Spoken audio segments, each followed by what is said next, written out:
शिवाय नमस्कार सगळ्यांना. मी कविता नेहरे आणि तुमचं सगळ्यांचं स्वागत आहे अन्नपूर्णा बाय कविता नेहरे या यूट्यूब चॅनलवर.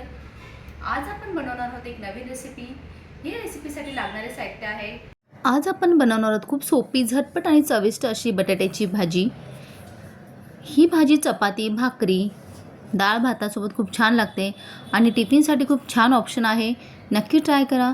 मध्यम साईजचे बटाटे घेऊन पील करून ते छान असे तुम्हाला पाहिजे त्या शेपमध्ये कट करून घ्या. खूप कमी साहित्यामध्ये रेसिपी होते. ह्या रेसिपीसाठी लागणारे साहित्य आहे बटाटे, फोडणीसाठी मोहरी, जिरे, हिंग आणि मिरच्या, हिरव्या मिरच्या. खूप कमी साहित्यामध्ये खूप टेस्टी भाजी होते. नक्की ट्राय करा. छान असे बटाटे चाळून घ्यायचे आणि तुम्हाला पाहिजे त्या आवडत्या शेपमध्ये कट करून घ्या. तुम्ही राऊंड काचराही करू शकतात गोल, किंवा तुम्ही तुमच्या आवडीप्रमाणे शेप कट करून घ्या. छान अशा मिरच्याही स्लाइस करून घ्यायचे.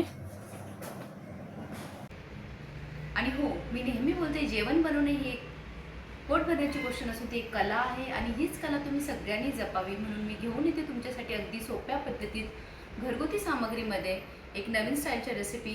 तर माझे व्हिडिओ शेवटपर्यंत नक्की बघा. आणि हो, आता एक पॅनमध्ये तेल गरम करा. तेल गरम झालं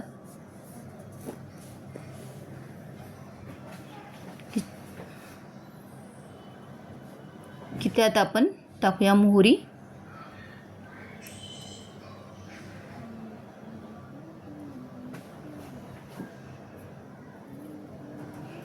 टाकूया आणि जिरे टाकूया. मोहरी आणि जिरे तडतडले की त्यात कढीपत्ता टाकूया, थोडासा हिंग टाकूया,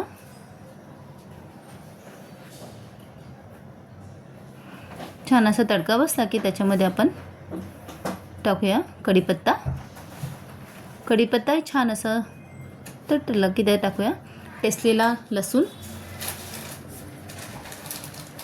खूप कमी सामग्रीमध्ये ही रेसिपी होते आणि खूप छान लागते. मुलंही खूप आवडीने खातात आणि टिफिनसाठी खूप छान ऑप्शन आहे आणि झटपट होणारी आहे. तर नक्की ट्राय करा. छान असं परतून द्यायचा तडका. मग त्यामध्ये आपण ह्या चिरलेल्या स्लाइस केलेल्या मिरच्या टाकूया. त्याही छान अशा परतून घेऊया.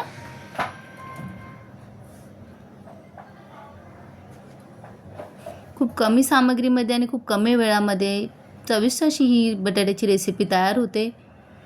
थोडी कोथिंबीर ॲड करूया.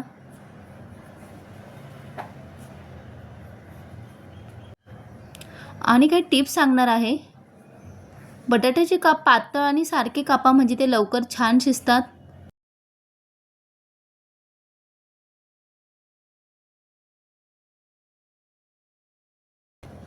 यामध्ये आपण हळद टाकूया.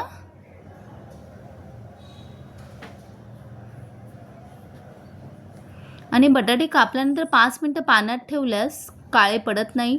तर कापून नेहमी पाण्यामध्ये ठेवून घ्या आणि स्वच्छ असे धुवून.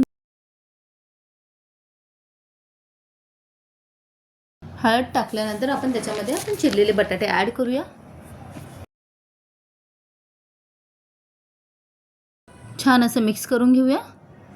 सुंदर कलर आलेला आहे भाजीला बघा. पिवळी भाजी छान लागते, दिसायलाही छान लागते, मुलंही आवडीने खातात. आणि बटाट्याची भाजी करताना गॅस नेहमी मध्यम फ्लेमवरच, मीडियम फ्लेमवरच ठेवा. त्यामुळे बटाटे जळणार नाही. आपल्याला याच्यात पाणी नाही टाकणं, आपण स्टीमवरच हे बटाटे शिजवणार आहोत. आणि जर तुम्हाला थोडी तिखट चव हवी असेल तर लाल तिखट किंवा हिरवी मिरची अजून घालू शकतात. चांगला स्वाद यावा म्हणून शेवटी थोडी कस्तुरी मेथी मस्त अशी आपण टाकूया. आणि गरम मसाला चिमूटभर घालू शकतात, गरम मसाला. आणि हो, ही भाजी आयनच्या कढईत केल्यास आणखीन चव वाढते.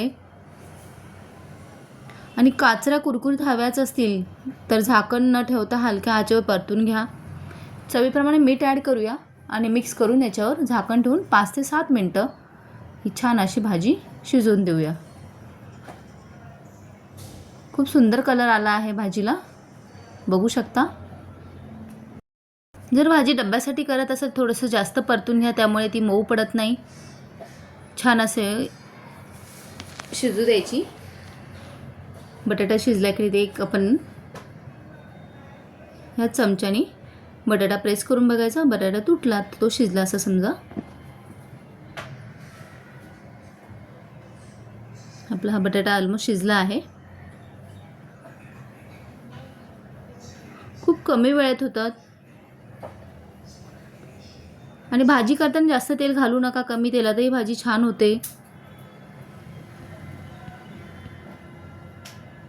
आणि ही भाजी सांगितल्याप्रमाणे चपाती, भाकरी, डाळ भातासोबत खूप छान ऑप्शन आहे आणि टिफिनसाठी मुलांच्या खूप छान आहे.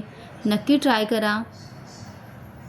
आणि मध्ये मध्ये हे भाजी हलवत राहा म्हणजे बटाटे खाली लागू नये.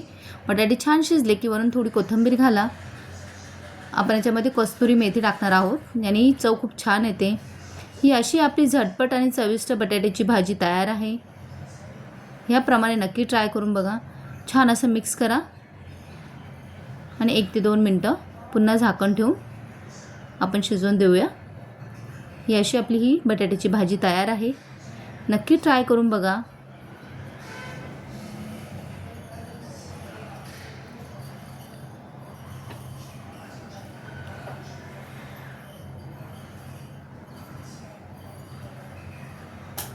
तुम्हाला जर चव आणखीन वाढवायची असेल शेवटी तुम्ही याच्यात थोडासा लिंबाचा रस किंवा कोथिंबीर घालू शकतात.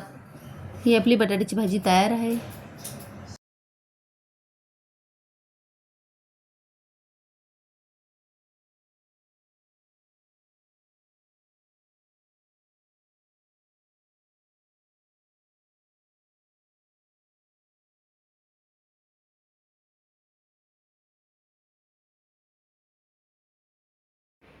तर फ्रेंड्स, हा व्हिडिओ आवडल्यास लाईक करा, शेअर करा. नवीन असाल तर सबस्क्राईब करायला विसरू नका आणि बेल आयकॉनवरती प्रेस करा.